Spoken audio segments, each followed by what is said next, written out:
de novo. Eu sou o senhor Champions. Ele fez de novo. O pé responde ao coração. Mais uma vez. Cristiano de bicicleta, minha nossa. Ele vence, vence e vence.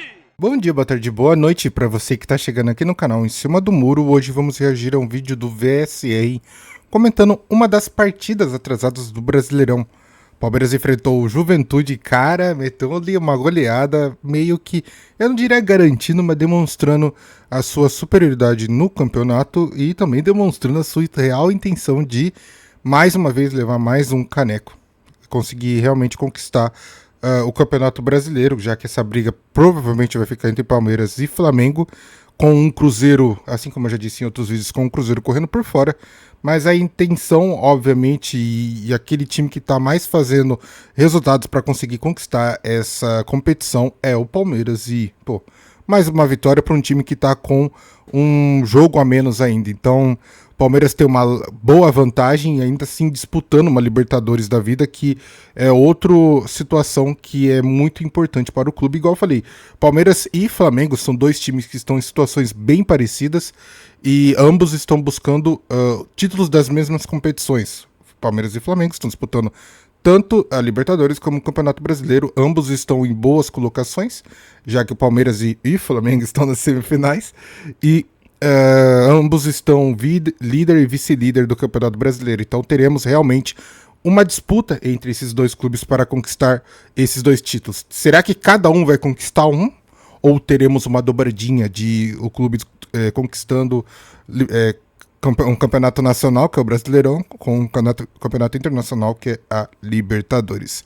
Bom, bora ver o que o VSR tem a nos dizer sobre tudo isso, não é mesmo? Tô gravando esse vídeo aqui no início da tarde de domingo, depois de na noite de sábado o Palmeiras ter goleado o Juventude por 4-1 e com isso ter ficado igualado o mesmo número de jogos do Flamengo, que é o vice-líder do campeonato e que liderava o campeonato até o início da rodada passada.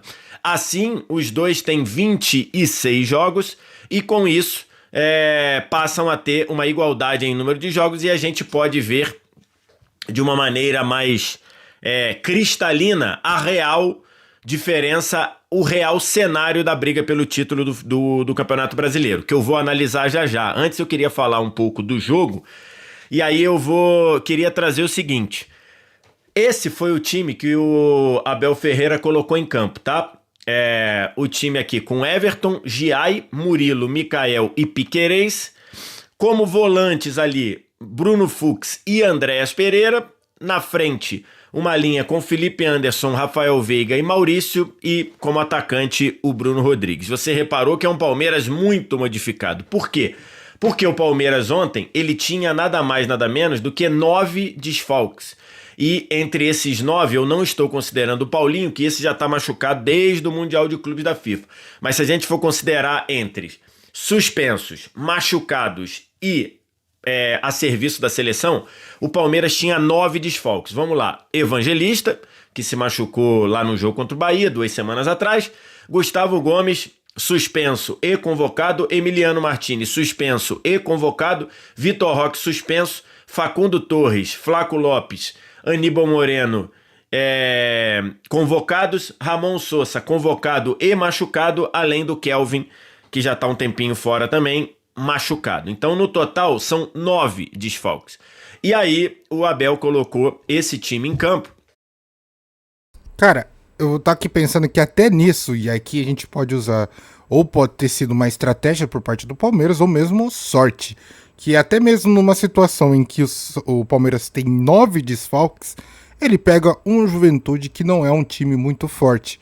E com um time, assim, igual eu já venho comentando há vários vídeos também, que quando um time titular é forte, mas o time como um todo tem um elenco com boas peças, o time reserva acaba realmente sustentando e agregando ao time titular. Então, você considerar que, entre aspas, não vou nem considerar um time reserva, mas time misto do Palmeiras, com um quarteto de ataque de Felipe Anderson, Rafael Veiga, Maurício e Bruno Rodrigues, irmão, isso aí é um quarteto para qualquer time realmente titular de outro clube. Então, a gente consegue perceber que o Palmeiras, apesar dos seus desfalques, cara, um time com 9 desfalques, conseguiu montar um time tão forte igual esse do Palmeiras é algo realmente surpreendente.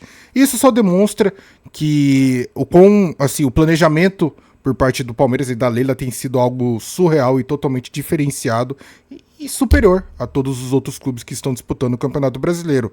Méritos do Palmeiras? Obviamente, porque o trabalho está sendo feito e isso é demonstrado não só em campo, mas também na tabela. É óbvio que no começo do ano, talvez no começo do semestre, a gente estava discutindo e se levantando a hipótese de que o Palmeiras estava realmente em uma situação bem complicada, mas bastou o Abel conseguir realmente encaixar o time pra gente ver o resultado do Palmeiras, que é semifinalista de uma Libertadores e está rumando a mais um título do Campeonato Brasileiro. Isso só demonstra que o bom trabalho tem sido feito e quando você tem realmente um bom planejamento, você só precisa esperar os bons resultados aparecerem, que uma hora vai vir, porque você tá feito tudo certinho. Aquele famoso ditado de que tem pessoas que não acreditam em sorte, mas sim em quesito de preparação. Se você estiver preparado para as oportunidades, você vai fazer e construir a sua sorte. Entende? Então, todo esse preparo que o Palmeiras tem feito sobre sua equipe e as competições que tem disputado, bom, a demonstração dos resultados tem sido evidente, tanto com Campeonato Brasileiro e Copa Libertadores. Que eu peguei aqui lá no... Peguei essa arte aqui lá no app do Flash Score. E aí, esse jogo mostra que o Palmeiras tem como força hoje o elenco, independentemente das peças, né? O Palmeiras jogou muito bem, com 9 desfalques. 10 se você considerar o Paulinho, né? Mas eu não tô nem considerando porque esse já tá fora tem tempo. O Palmeiras fez um jogo muito bom contra o Juventude. Com uma proposta diferente, ora jogando com 3 zagueiros, com o Bruno Fux ficando como zagueiro, ora o Bruno Fux trabalhando como volante, trabalhando alinhado com o Andrés Pereira, e na avaliação do Flash Score, o Bruno Fux foi o melhor jogador em campo. Você repara que esse azulzinho aqui é o rótulo de melhor em campo. Ele teve a mesma avaliação do Maurício e do Veiga, mas nas estatísticas do Flash Score o Bruno Fux foi eleito. Jogou muito bem, de fato, o Bruno Fux, né?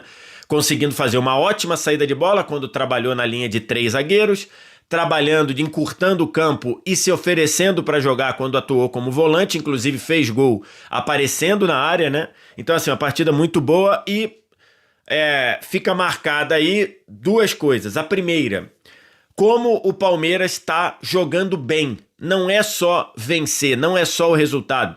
E durante a era Abel Ferreira, em vários momentos foi questionado e se levantou a questão do time ganhar, mas não jogar bem, ou ganhar com um jogo burocrático. O Palmeiras, desde da efetivação da dupla Flaco e Vitor Roque, que nesse jogo nem estavam, né? Vitor Roque suspenso, Flaco Lopes a serviço da seleção, mas desde essa efetivação e da chegada do Andrés Pereira, então acho que esses dois momentos, Flaco e Vitor Roque como dupla de ataque e entrada do Andrés Pereira no time, é evidente que o Palmeiras joga bem. O volume de jogo flui, a condição de jogo flui, é um time que joga bem, não só vence, também joga bem. E ontem foi isso, né? Se você pega a forma como o Palmeiras jogou, e se você pega as estatísticas vou pegar só do primeiro tempo aqui, tá? Lá no Flash Score você consegue fazer isso, só primeiro tempo. Estatísticas, quase 70% de posse pro Palmeiras, 14 finalizações, 7 finalizações no alvo, 2 chances claras, 5 escanteios. E aí você pega o Juventude não fez nada. Juventude teve 31% de posse, 3 finalizações no total, nenhuma foi no alvo, uma mais ou menos perigosa, que foi a cabeçada do Gilberto. Finalizações no alvo, nenhuma chance clara, nenhuma escanteio, nenhum. Então, assim, e 74% de aproveitamento de passe. Então, a cada 4 passes, o Juventude errou um, fruto da pressão do Palmeiras. Então, o Palmeiras jogou muito bem. Cara, é muito doido observar que tanto o Palmeiras como o Flamengo têm um estilo de jogo, entre aspas, parecido, no sentido de ambos gostam de ficar com a bola, ambos gostam de ter uma grande posse de bola. E não à toa, esses dois times estão disputando o Campeonato Brasileiro e Libertadores justamente por ter essa superioridade de situação em que eles podem realmente abusar dessa situação de conseguir manter uma boa posse de bola e também uma boa finalização e conclusão ao gol. Eu acredito que essa situação do Palmeiras de conseguir descobrir esses novos jogadores, tipo igual foi a situação do Flaco Lopes com o Vitor Roque, obviamente que mudou totalmente o clima do clube, mas isso daí obviamente é fruto do Abel Ferreira, o bom trabalho do Abel Ferreira, mas outras peças também têm agregado bastante no clube do Palmeiras. O VSR citou o Furk, que foi um jogador essencial tanto para a zaga como essa transição de zaga, meio e ataque é um jogador tipo totalmente diferenciado que consegue realmente fazer total diferença. Eu nem vou agregar muito a situação do Andrés Pereira porque ele foi um jogador que chegou depois, quando o clube do Palmeiras já estava dando certo. O Andrés Pereira acabou sendo a cereja do bolo, mas toda essa situação faz com que o torcedor palmeirense comece a se empolgar. O que pode ser um grande balde de água fria, tanto para o Palmeiras como para o Flamengo, é a situação da não conquista da Taça Libertadores. Porque se você tem um desses dois times sendo eliminado pela Libertadores, você pode ocasionar não diria crise, mas uma mini crise em que o time comece a perder um pouco do ânimo, já que a principal competição, entre aspas, é a Libertadores, mas todo mundo sabe que você precisa dar aquela certa importância para o Campeonato Brasileiro. Então, ficar de olho nessa situação em que Palmeiras e Flamengo vão, obviamente, dar o seu 100% na Libertadores, mas também vão ficar com aquele pezinho no Brasileirão, eu acho muito interessante. E isso só vai demonstrar que elenco, nessa situação do campeonato, nesse momento do campeonato, faz total diferença. Tanto na capacidade de pressionar para recuperar a bola, esse 3-5-2 no momento defensivo funcionando muito bem,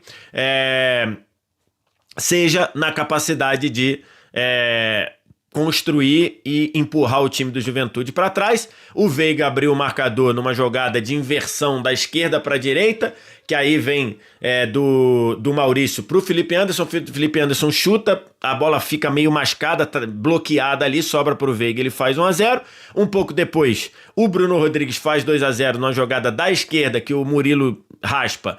O Bruno Rodrigues finaliza e o Jandrei falha, o Jandrei aceita ali, e foi um gol muito, muito comemorado e muito emocionante, porque o Bruno Rodrigues, desde que trocou o Cruzeiro pelo Palmeiras, não conseguiu jogar, 2 lesões graves de joelho, quase 2 anos fora, então uma emoção muito grande de todo mundo que estava no Allianz Parque, de todo o time, o Bruno Rodrigues beijando os joelhos, né? Como uma espécie de agradecimento pelos joelhos estarem segurando a bronca.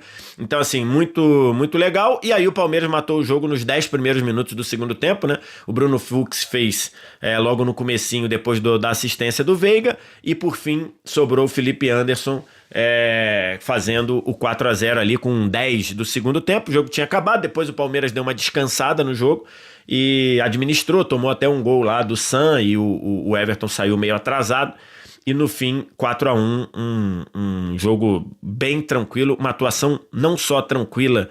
Tudo bem, o Juventude é vice-lanterna do campeonato, a gente sabe disso, mas o Palmeiras tornou o jogo fácil, né? E um Palmeiras com, repito, 9 desfalques. Então o Palmeiras tornou o jogo fácil. O time é fraco, o time é ruim, o time tá brigando para não cair, se impõe, trabalha, joga e resolve a questão. Foi exatamente o que o Palmeiras fez. E a outra o Palmeiras hoje tem outra coisa que a gente fica desse jogo. O Palmeiras tem um senhor elenco, né? O Palmeiras hoje tem um elenco sem ponto fraco, sem elo fraco, né? O Palmeiras tem verdadeiramente 2 jogadores para cada posição, num nível aí muito bom. Você pode, uma outra pessoa questiona o Mikael, né, que ontem não foi exigido, mas no mais, cara, todas as posições. Agora o Jefté, ainda a gente tem que ver o que de fato ele pode produzir, mas era o problema, né? O Vanderlan estava muito atrás do Piquerez, então o Jefté ali chega para de repente diminuir. Então no mais, acho que é isso aí. é ver ali encontrar uma regularidade pro Mikael, que aí você teria 2 zagueiros reservas muito bons, e ver se o Jefté entrega o que se espera para diminuir a distância do reserva pro Piquerez, que é um dos melhores, se não o melhor lateral esquerdo do Brasil tem um tempo. Então, hoje tá muito na cara que o elenco do Palmeiras não tem ponto fraco. O Palmeiras tem de verdade um reserva que tá perto ou pode pressionar o titular. E isso é o sonho de qualquer treinador. E aí os malucos que queriam que o Abel Ferreira saísse, que o problema do Palmeiras era o Abel... não vou trocar maluco, né? Não vou trocar essa palavra, mas as pessoas que estavam criticando demais o Abel, achando que o trabalho do Abel já tinha se esgotado, tá aí mais uma vez o Abel conseguindo refazer isso, e ontem com 9 desfalques a gente viu isso. Cara, toda essa situação da época que o Abel tava apresentando um mau futebol por parte do Palmeiras, eu não acho maluquice por parte dos malucos quererem trocar o Abel Ferreira justamente porque o trabalho não estava sendo feito, o trabalho não estava sendo entregue. O Palmeiras, infelizmente, estava virando uma bela de uma bela de uma freguesia em cima do Corinthians, e isso realmente atrapalha qualquer tipo de análise, qualquer tipo de situação do torcedor. Mas você vai levantar só isso como hipótese? Não. Em resultados, em time, o Palmeiras não estava dando certo. E é óbvio que isso vai recair sobre um técnico que está lá há muito tempo. O VSR comentou um pouco sobre a parte do elenco, e isso também eu gostaria de comentar sobre... E ele usou uma palavra muito boa, que é uma frase, que é a parte do ponto fraco, dizendo que talvez o Palmeiras não tenha um ponto fraco. Eu consigo ver um ponto fraco por parte do Palmeiras, que é o seu goleiro. O Everton, infelizmente, ele tá falhando de uma maneira, assim, bem estranhas, bem ruins. E eu não sei se o Palmeiras vai conseguir fazer essa boa transição para um outro goleiro. O Palmeiras contratou o Carlos Miguel, que todo mundo sabe que talvez seja esse substituto do Everton, e só que o goleiro precisa atuar. E eu acho que esse jogo contra o Juventude talvez seria uma boa oportunidade para o Carlos Miguel atuar. Porque se você ficar dependendo demais do Everton, e tem, igual eu falei, tem N situações já, e a gente tem visto isso nos jogos recentes do goleiro do Palmeiras, que ele tem dado umas falhadas bem estranhas.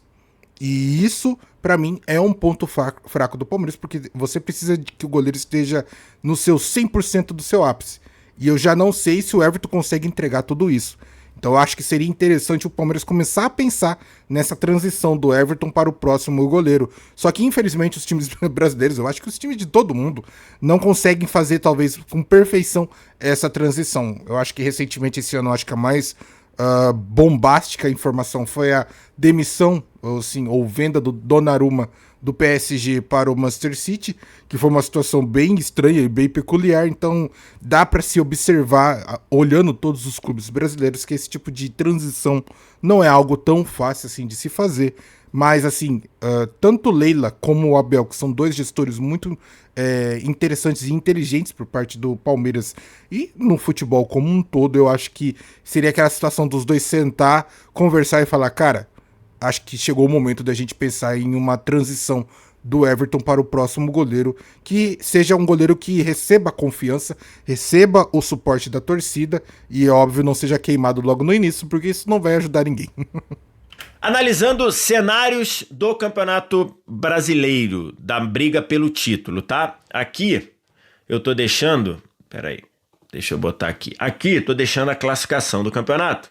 E a classificação do campeonato aponta assim. Primeiro, Palmeiras, 26 jogos, 58 pontos. Segundo, Flamengo, 26 jogos, 55 pontos. Terceiro...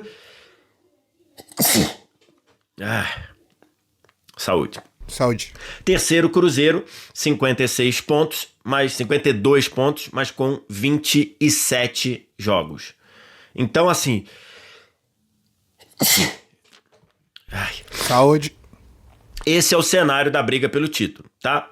Muita gente acha que o Cruzeiro tá fora da briga pelo título. Eu não tiro o Cruzeiro da briga pelo título, até porque o Cruzeiro ainda tem um confronto direto com o Palmeiras. O Cruzeiro pode, ganhando do Palmeiras, diminuir essa diferença para 3 pontos reais. Então, assim, Quer dizer, 3 pontos reais, ainda teria um jogo a mais, mas tudo bem. Palmeiras, o Cruzeiro ainda tem lá, mas acho que tá muito mais favorável para Flamengo e Palmeiras brigarem pelo título.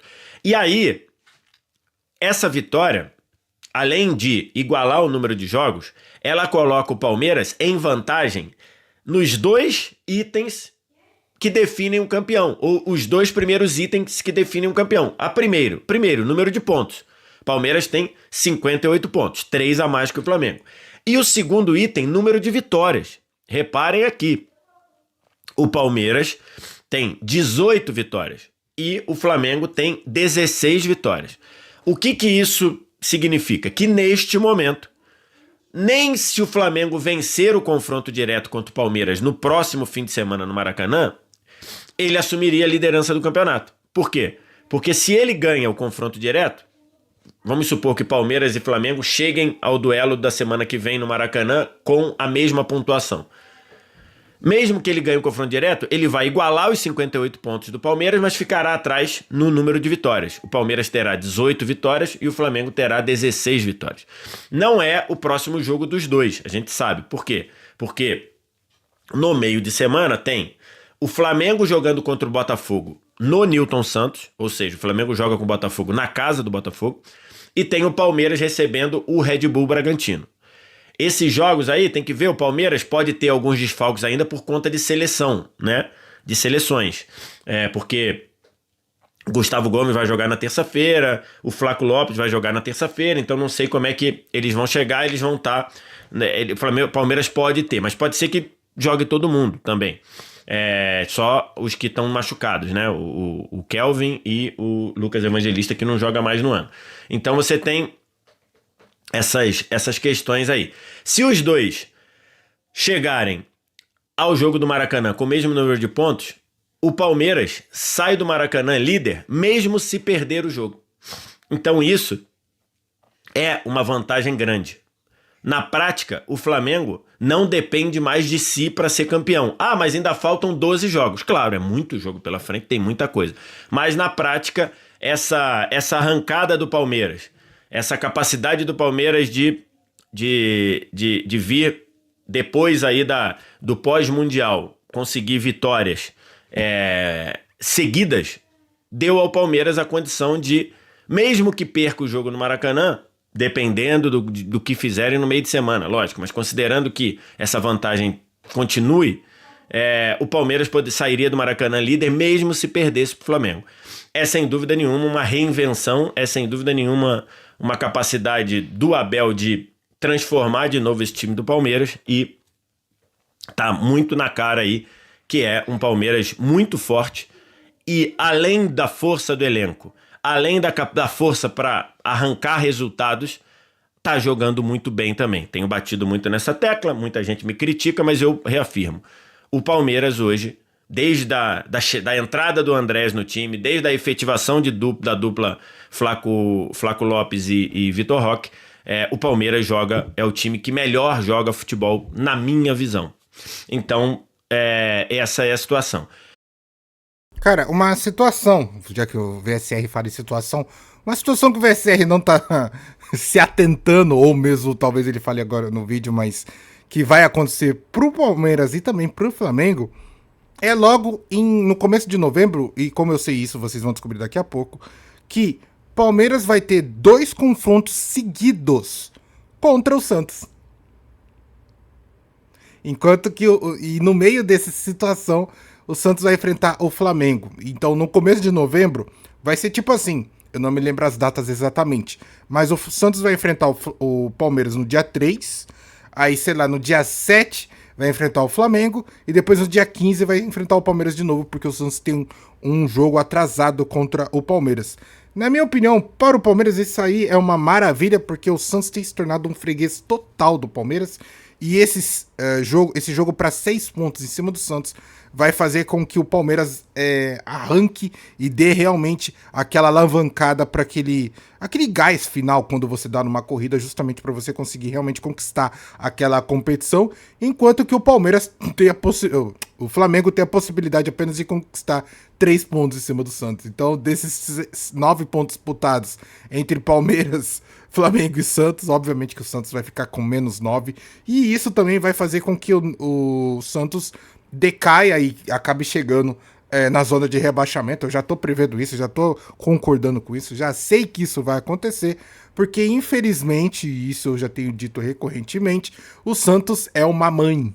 O Santos é freguês do Palmeiras.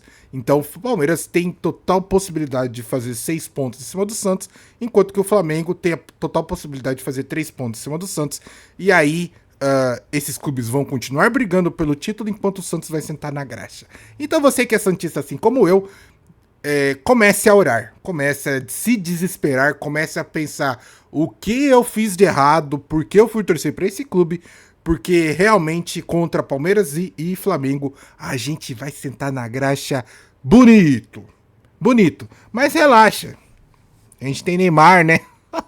Esse foi o vídeo do VSR, cara, um excelente vídeo analisando a vitória do Palmeiras, e eu acho que eu gostei bastante porque ele trouxe bastantes informações aqui, eu pude realmente complementar o vídeo para vocês. Eu já queria comentar sobre essa vitória do Palmeiras porque a gente fica observando, já teve os vídeos aqui no canal dessa briga nos bastidores entre Flamengo e Palmeiras, e é óbvio que tendo essas situações de jogo a gente vai trazendo aqui para vocês e vai obviamente comentando algo em cima.